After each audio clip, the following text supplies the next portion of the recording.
갈라디아서 3장 21절에서 29절 우리 다 같이 합독하겠습니다. 그러면 율법이 하나님의 약속들과 반대되는 것이냐? 결코 그럴 수 없느니라. 만일 능히 살게 하는 율법을 주셨더라면 의가 반드시 율법으로 말미암았느니라. 그러나 성경이 모든 것을 제 아래에 가두어 놓으니 이는 예수 그리스도를 믿음으로 말미암은 약속을 믿는 자들에게 주려 함이니라. 믿음이 오기 전에 우리는 율법 아래에 매인 바 되고 계시될 믿음의 때까지 갇혔느니라. 이같이 율법이 우리를 그리스도께로 인도하는 초등교사가 되어 우리로 하여금 믿음으로 말미암아 의롭다함을 얻게 하려 함이라. 믿음이 온 후로는 우리가 초등교사 아래에 있지 아니하도다.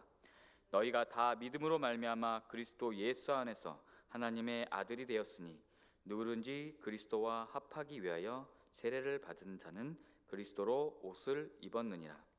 너희는 유대인이나 헬라인이나 종이나 자유인이나 남자나 여자나 다 그리스도 예수 안에서 하나이니라. 너희가 그리스도의 것이면 곧 아브라함의 자손이요 약속대로 유업을 이을 자니라. 아멘.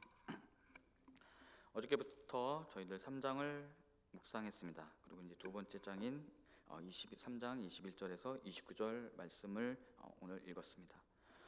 어제 말씀을 좀 정리해 드릴 필요가 있을 것 같습니다. 그래서 제가 정리를 했습니다.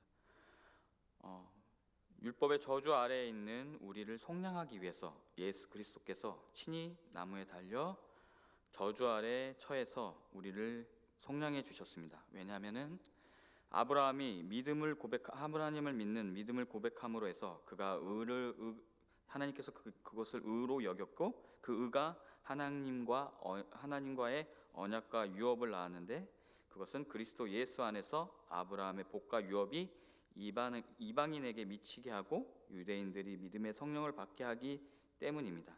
그래야 해서 믿음의 성령 안에서 거하게 된 이방인들은 또한 아브라함의 유업을 유대인들과 함께 공유하는 하나님의 자녀가 된다는 것이 저희 어저께 설교 말씀이었고, 그 안에서의 배경은 바로 유대인들이 율법을 행해야 되는 것이 바로 그리스도 안에서 또 교회 안에서 그것이 필요한가 안 한가에 대한 질문이었습니다. 바로 베드로가 이방인들과 식사를 하는 도중에 눈치를 보면서 도망을 갔던 것을 바울이 지적하면서 그런 음식법이나 할례를 행하는 것이 그것을 통해서 우리가 성령을 받았느냐 하면서 3장에서 갈라디아 성도들을 꾸짖고 있었고요. 그걸 통하여서 바울은 깨달았던 것 같습니다. 율법을 통해서 우리가 성령을 받았다는 것이 아니라 바로 하나님의 약속, 그것도 아브라함이 언약을 맺음으로 해서 그것이 계속 상속되어졌고 그것이 그리스도 예수 안에서 꽃을 피워가지고 그것이 십자가에 못 박혀 돌아가심으로 인해서 우리가 율법 아래 저주 아래서 우리가 속량함을 받게 되었고, 또한 그 예수가 십자가에 돌아가시고 부활을 통해서 우리가 그가 예비하신 성령을 받게 하심으로 해서 우리가 다 같은 성령 공동체로서 말씀 공동체로서 우리가 하나가 되고 그 안에서 구원을 받았다라는 것이 바로 바울의 깊은 이 맥락 3장의 맥락입니다. 그래서 이렇게 비교하는 가운데서 그렇다면 율법과 하나님의 언약은 대립되는가 하면서 우리 21절에 보면은 나와 있습니다. 우리 21절을 잠깐 읽겠습니다. 그러면 율법이 하나님의 약속들과 반대되는 것이냐? 결코 그럴 수 없느니라. 만일 능히 살게 하는 율법을 주셨더라면 의가 반드시 율법으로 말미암았느니라. 분명히 앞에서와 같이 아브라함 이신칭이 하나님을 믿음으로 해서 우리가 의를 얻는 것을 강조하기 위해서 율법과 비교를 했지만 그것에 대해서 반문을 할 수 있지 않습니까? 그래서 그렇다면 율법이 하나님의 약속들과 대립하는가라는 것을 스스로 바울이 자문하면서 그것을 대답하고 있던 21절을 통해서 대답하고 있습니다. 그것은 바로 결코 그렇지 않다라는 것입니다. 만일 능히 살게 하는 율법을 주셨더라면 의가 반드시 율법으로 말미암았느니라고 하면서 율법에서의 그 어떠한 지킴 준수를 통해서 우리가 100% 지킬 수 없는 그런 인간의 불완전성을 통해서 우리가 율법의 저주 아래에 있다라는 것을 깨닫게 되었고, 그것을 통하여서 우리가 율법을 통해서는 절대 완전한 의를 이룰 수 없다라는 것을 율법을 통해서 우리가 깨닫게 되었다라는 것입니다. 그러면서 우리가 하나님께서는 그것을 성경이 하나님께서는 그것을 예수 그리스도를 통하여서 이루시겠다라는 것이 바로 23절에서 나오는데요. 그것은 바로 내가 율법이나 선지자를 폐하러 온 줄로 생각하지 말라. 폐하러 온 것이 아니요 완전하게 하려 함이라. 진실로 진실로 너희에게 이르노니 천지가 없어지기 전에는 율법의 1점 휘rek도 결코 없어지지 아니하고 다 이루리라라고 하면서 마태복음 17장 18절 말씀을 통하여서 예수는 율법을 폐하러 온 것이 아니라 율법을 완성하러 왔다라고 말하고 계십니다. 율법의 절대적 준수 앞에 놓인 인간의 불완전성을 예수는 율법 저주 아래 있는 우리를 속량하셨다라고 하셨습니다. 그리고 그 율법 속에 담긴 하나님과 이웃에 대한 사랑, 즉 사랑의 이중 계명을 끌어내셨습니다. 우리 마태복음 22장 35절에서 40절을 제가 읽겠습니다. 그 중에 한 율법사가 예수를 시험하여 묻되 선생님, 율법 중에서 어느 계명이 크니이까? 예수께서 이르시되 내 마음을 다하고 목숨을 다하고 뜻을 다하여 주 너의 하나님을 사랑하라 하셨으니 이것이 크고 첫째 되는 계명이요 둘째도 그와 같으니 내 이웃을 내 자신과 같이 사랑하라 하셨으니 이 두 계명이 온 율법과 선지자의 강령이라라고 하시면서 율법을 폐하러 온 것이 아니라 율법 속에 담긴 하나님의 진심을 끌어내기 위해서 예수님께서는 이중 계명을 끌어내셨으면서 율법을 완성하셨다라는 것입니다. 율법을 준수하는 것도 되게 중요하지만 그 율법에 담긴 하나님의 뜻, 하나님의 진심이 무엇인지를 깨닫고 그 사랑을 실천해 나가는 것이 바로 하나님께서 원하시고 우리 유대인들을 통해서 원하셨던 거고 우리 기독교인들 특히 우리들을 위해서 원하셨다라는 것을 우리 예수님의 말씀을 통해서 알 수 있습니다. 그래서 전문맥에서 모세의 율법과 갈라디아서 전문맥에서 모세의 율법과 아브라함의 언약을 비교하고 대조하고 있습니다. 바로 율법이 하나님과의 약속들과 반대되는 것이냐라는 것입니다. 우리 22절을 보겠습니다. 22절 다 같이 읽겠습니다. 그러나 성령이 모든 것을 제 아래에 가두었으니 이는 예수 그리스도를 믿음으로 말미암은 약속을 믿는 자들에게 주려 함이라. 바울은 성경은 모든 것을 제 아래에 가두어 두었다라는 의미로 여기서는 짧게 표현을 했지만 로마서 3장에서 되게 자세하게 설명하고 있습니다. 우리 갈라디아서와 로마서를 시간이 되실 때 같이 읽으면 참 좋을 것 같습니다. 로마서를 압축한 것이 바로 갈라디아서이기 때문에 그 안에서 비교해 가면서 바울이 이런 의도로서 이신칭의를 얘기했구나, 율법이 왜 구원받지 못하느냐라고 나오는구나 라는 것을 더욱더 절실히 알 수 있습니다. 그래서 제가 로마서 3장 9절에서 11절을 읽겠습니다. 그러면 어떠하냐? 우리는 나으냐? 결코 아니라 유대인이나 헬라인이나 다 제 아래에 있다고 우리가 이미 선언하였느니라. 기록된 바 의인은 없나니 하나도 없으며 깨닫는 자도 없고 하나님을 찾는 자도 없다라고 하며 선을 행하지 못하는 율법에서 나오는 준수하지 못하는 인간의 불완전성을 18절까지 쭉 이어서 얘기를 합니다. 그래서 그 다음 19절과 20절을 보면 제가 읽겠습니다. 율법이 말하는 바는 율법의 아래에 있는 자들에게 말하는 것이니 이는 모든 입을 막고 온 세상으로 하나님의 심판 아래에 있게 하려 함이라.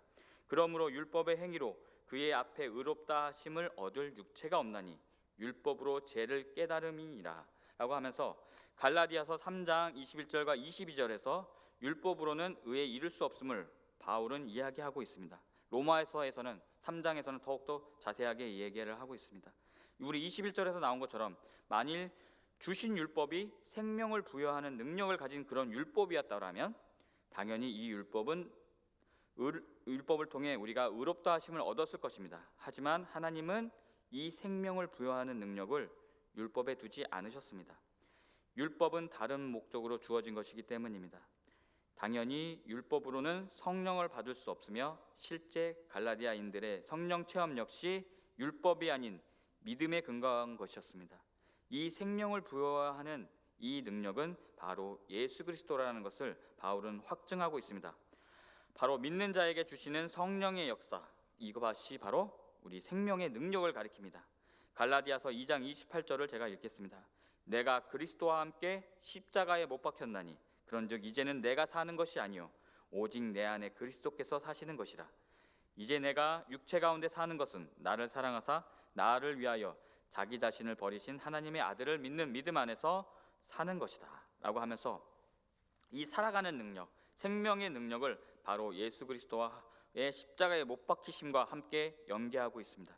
그러므로 해서 그 능력을 받아서 내 안에 그리스도께서 사시는 것이기 때문에 그 안에서 육체 가운데 사는 것은 나를 사랑하사 나를 위하여 자기 자신을 버리신 하나님의 아들을 믿는 믿음 안에서 사는 것이다라고 고백하고 있습니다.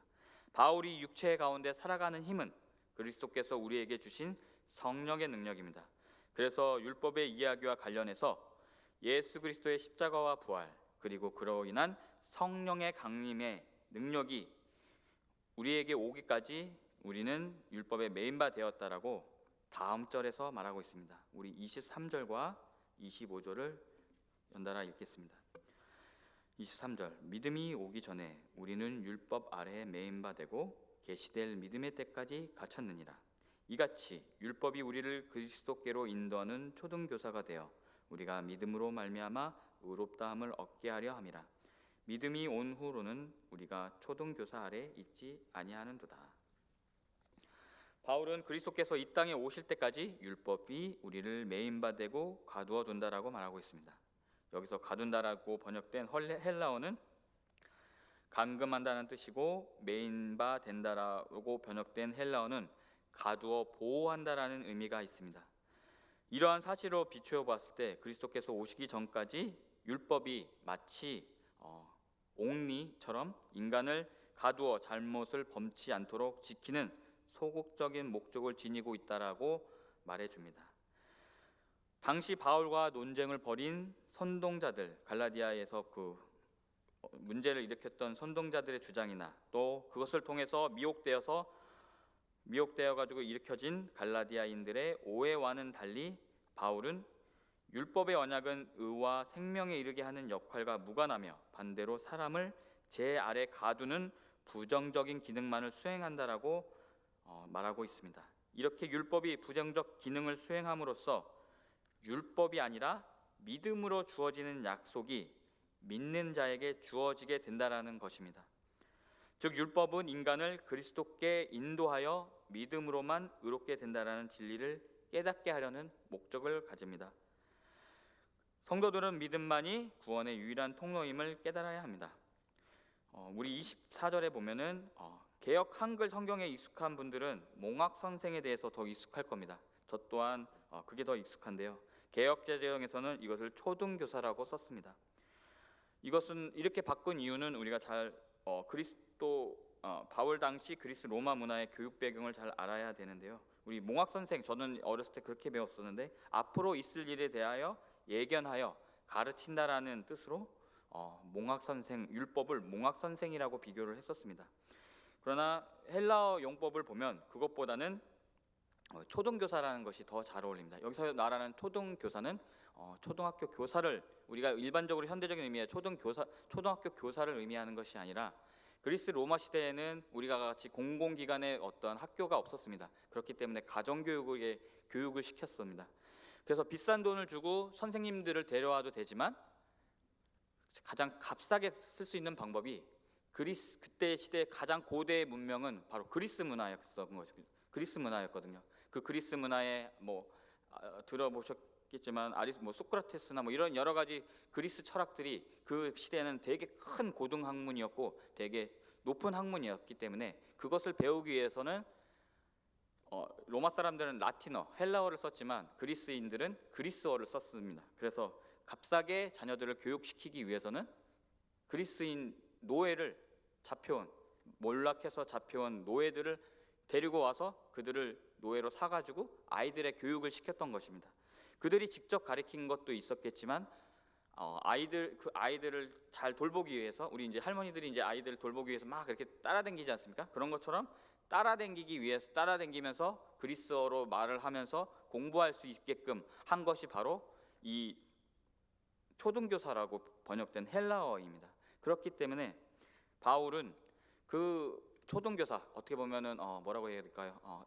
그냥 초등교사라고 하겠습니다. 초등교사가 직접 그가 가르치는 것은 아니지만 그가 아이가 딴 길로 가지 않도록 계속 옆에서 인도하면서, 또 틀린 것이 있다면 어디서 배워와가지고 틀린 것이 있다면 옆에서 코치해주고 어떠한 강사와 같이 그러한 역할을 했던 것입니다.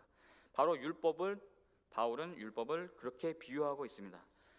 율법을 통해서 우리가 직접적으로 생명과 어떤 은혜와 그리고 그리스도로 우리에게 인치심 받은 의로움을 얻을 수는 없지만, 그것을 우리 아이가 바른 길로 갈 수 있게 인도하는 것처럼 그러한 간접적으로 율법이 그렇게 우리를 잘 인도해주고 있다라는 표현으로 우리 초등교사라는 표현으로 비유를 하고 있습니다.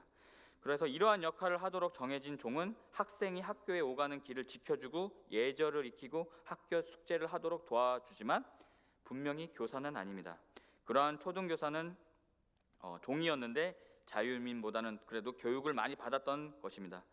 그렇지만 우리 25절에서도 나오지만 아이가 성숙해지고 스스로 공부할 수 있는 능력이 갖추어지면 아이를 보살피는 초등교사는 더 이상 필요하지 않습니다. 아이는 스스로 학문을 깊게 깨우치든가 초등교사에 대비되는 고등교사, 이제 대학 교수들이란가 학교 선생님들에게 가서 학문을 배워야 하는 것입니다. 그래서 바울은 초등교사로서 그런 맥락에서 초등교사라는 단어를 사용했습니다. 율법은 그 자체가 하나님의 직접적인 계시는 아닙니다. 간접적인 계시로서 신자들이 예수 그리스도의 오심을 통해 하나님의 성숙한 아들이 될 때까지 그들을 인도하는 역할을 한다는 것을 이 초등교사의 비유를 통해서 알 수 있습니다. 한편 바울은 여기서 역설적으로 우리에게 말하고 있습니다. 믿음은 성장해 간다는 것입니다. 즉 사람이 성숙한 어른이 되기까지 어린이의 과정을 거치듯이 신자는 성숙한 믿음을 소유하기까지 율법에 따라 그리스도의 초보적인 과정을 밟아야 합니다. 또 그 안에서 무너지고 깨지고 하면서 율법의 안에서 우리 그 저주 안에서 우리가 생명을 얻을 수 없고 우리가 의에 완전히 이룰 수 없다라는 것을 깨닫게 되면서 그러한 그리스도의 사랑, 정말 십자가의 그런 보혈의 사랑을 우리가 절실히 깨닫게 되고 그러한 것을 바울은 깨달았던 것 같고 그 안에서 갈라디아서를 통하여서 갈라디아 성도들에게 지금 권면하고 있습니다. 그렇기 때문에 우리 신자들은 부단히 열심히 또 믿음의 훈련을 받음으로 성숙한 신앙에 이르도록 힘써야 하고 그렇게 될 줄 믿습니다. 우리 26절과 29절을 한 번에 연달아 읽겠습니다. 26절입니다. 너희가 다 믿음으로 말미암아 그리스도 예수 안에서 하나님의 아들이 되었으니 누구든지 그리스도와 합하기 위하여 세례를 받은 자는 그리스도로 옷을 입었느니라. 너희는 유대인이나 헬라인이나 종이나 자유인이나 남자나 여자나 다 그리스도 예수 안에서 하나이니라. 너희가 그리스도의 것이면 곧 아브라함의 자손이요 약속대로 유업을 이을 자니라. 이 본문을 통해서 그리스도 예수에 대한 믿음, 그 믿음을 이루었을 때 율법이 아닌 믿음을 이루어서 의에 이르렀을 때 실제적인 효과에 대해서 바울은 쓰고 있습니다. 특히 먼저 27절을 먼저 얘기하겠습니다. 옷 입었다라는 세례를 받은 자는 그리스도로 옷을 입었다라는 구절이 나옵니다. 옷을 입었다라는 것은 바울이 즐겨 쓰는 그림 언어가 묘사하는, 우리가 이 말을 통하여서 상상하게 하는 바로 단어를 사용할 때 많이 썼던 것입니다. 그리스도로 옷을 입었다. 과연 어떻게 옷을 입었을까? 그렇게 상상하게끔 만드는 것이 바울의 어떤 독특한 특유의 문체입니다. 이것은 신분 및 삶의 방식의 변화를 나타냅니다. 우리 고대 저자들을 포함해서 이 당시에 글을 썼던 사람들은 때때로 영적으로 옷을 입은 것에 대해서 말을 했다고 합니다. 또 유대교는 종종 성령으로 옷 입는 것에 대해서 로마서 13장 12절과 에베소서 4장 20절과 24절에서 말하곤 했다고 합니다. 우리가 유대교로 개종하기 원하는 이방인은 세례를 받았습니다. 그래서 이방인들은 기독교로 회심하고 세례를 받고, 즉 그리스도를 입음으로써 아브라함의 씨이자 하나님의 자녀인 기독교인 그리스도인의 지위를 잊게 되었습니다. 바울은 여기서 율법의 속박에서 벗어나 그리스도를 믿으면 신자들의 신분이 달라짐을 옷을 입는다라는 표현을 통해서 설명했습니다. 그것이 어떻게 변하느냐 하면 26절에 모든 신자는 그리스도를 믿는 믿음을 통해 영적으로 유아기를 거쳐 완전한 성숙기에 도달한 하나님의 아들들이 된다라고 하는 것입니다. 믿음으로 신자들은 그리스도 안으로 들어가고 본래 하나님의 아들이신 그리스도 안에서 그들 역시 하나님의 아들이라는 신분을 얻게 된다라는 것입니다. 또 우리 27절과 또 26절과 27절과 28절에 보면 모두 26절인데 27절에는 누구든지 28절에는 모두라는 표현이 있습니다. 이 모든이란 표현은 모든 신자는 하나님의 자녀라는 의미에서 인종이나 사회적 신분이나 성별의 구분이 없어지고 하나님과 더불어 하나가 된다라는 의미입니다. 여기서 나온 모두와 누구든지 또 모두를 또 다시 강조했던 표현처럼 바울의 강조점은 하나님의 아들이라는 신분 자체에도 있지만 이 새로운 특권이 그 어떠한 인간적 구분에도 구애받지 않는다라는 것입니다. 제가 처음에 말씀드렸던 것처럼 현재 갈라디아에서 발생한 갈등의 원인은 구원에 참여하기 위해서는 전반적으로 또 사도행전이나 여러 가지 고린도전서에도 나오지만 바울 서신에 가장 크게 등장하는 갈등의 본질이지만 구원에 참여하기 위해서 할례 받는 유대인으로 살아야 하는가 아닌가, 그렇다면 이방인들은 어떻게 살아야 하는가, 할례를 지켜야 하는가 말아야 하는가, 아니면 유대인들은 원래부터 할례를 행했는데 그럼 어떻게 행해야 되는가, 그거에 대한 물음이 계속 있어왔고 그러한 분쟁이 있어왔다는 것을 알 수 있습니다. 그런데 여기서 강조점은 바로 모든 신자들, 그것은 인종과 차별 없이 모든 신자들이 하나님의 자녀가 된다는 것입니다. 바로 예수 그리스도의 십자가의 보혈과 부활을 통해서 또 이신칭의 구원의 방법을 통해서 그것을 통해서 그것을 그와 더불어서 성령을 통해서 우리가 한 민족, 한 가족, 한 영적 공동체로서 우리가 교회를 이루어간다는 것이 바울의 지금 이 본문과 또 많은 다른 바울 서신서에 드러나지 않는 바울의 강조점입니다. 또 마지막으로 29절에 나타난 것처럼 모든 신자는 그리스도와의 연합에 의해 아브라함에게 주어진 약속을 상속받았습니다. 갈라디아서 2장 15절과 16절을 제가 읽겠습니다. 우리는 본래 유대인이요 이방 죄인이 아니로되 사람이 의롭게 되는 것은 율법의 행위로 말미암음이 아니요 오직 예수 그리스도를 믿음으로 말미암는 줄 알므로 우리도 그리스도 예수를 믿나니 이는 우리가 율법의 행위로서가 아니고 그리스도를 믿음으로써 의롭다함을 얻으려 함이라. 율법의 행위로서는 의롭다함을 얻을 육체가 없느니라라고 나오고 있습니다. 바로 율법을 행함으로써는 우리가 아브라함의 자손이 될 수 없다라고 분명히 말하고 있습니다. 이것은 바로 앞에서도 나왔던 것처럼 그런 갈라디아서, 그런 구약을 잘못 해석한 것은 아닙니다. 거짓 교사들이 바로 율법을 통해서 너희들도 유대인으로서 아브라함의 자손으로서 너희들이 그 유업을 받기 위해서 그것의 제일 결정체인 예수 그리스도를 믿기 위해서 그러한 상속을 받기 위해서는 너희들도 율법을 준수해야 된다라는 거짓 교사의 어떠한 공격이 있었습니다. 이것은 어떻게 예수를 부정하거나 그런 것이 아니라 어떠한 하나님의 깊으신 뜻을 예수 그리스도를 통하여서 나타내신 그리스도의 비밀을 깨닫지 못한 결과이고 그 안에서 그런 것이 분쟁이 되어서 이방인들에게 압력이 가해졌고 또 교회에 분쟁이 되었습니다. 근데 바울은 명백히 말하고 있습니다. 율법으로서는 우리가 구원을 받을 수 없고 성령을 받을 수 없습니다. 만약 우리가 할례를 받아서 성령을 받는 거였다면 여성분들은 성령을 받지 못했을 거라는 저희 나름대로의 상상을 해봤습니다. 바로 육체가 중요한 것이 아니라 할례의 행위가 중요한 것이 아니라 음식의 이스법에 있어서의 어떤 정결법에 있어서의 준수가 중요한 것이 아니라 그 안에 있는 깊은 하나님의 중심은, 그러니까 우리 사람의 중심, 바로 그것이 믿음이며 영적인 믿음이고 그 영적인 믿음 안에 우리가 예수 그리스도를 믿음으로 해서 우리가 의롭다함을 얻는 것이 바로 구원의 방법이고 아브라함 또한 예수를 믿음으로 해서 그 믿음을 의로 여겼다라고 말씀하셨던 것처럼 이것이 바로 창세기에 있었던 그것을 본보기 삼아서 너희 이방인들도 또 그러한 정결법과 할례를 구속을 받지 않아도 되는 유대인의 기독교인들도 예수 그리스도를 믿음으로 말미암아 그가 의를 얻을 수 있다라고 말을 하고 있습니다.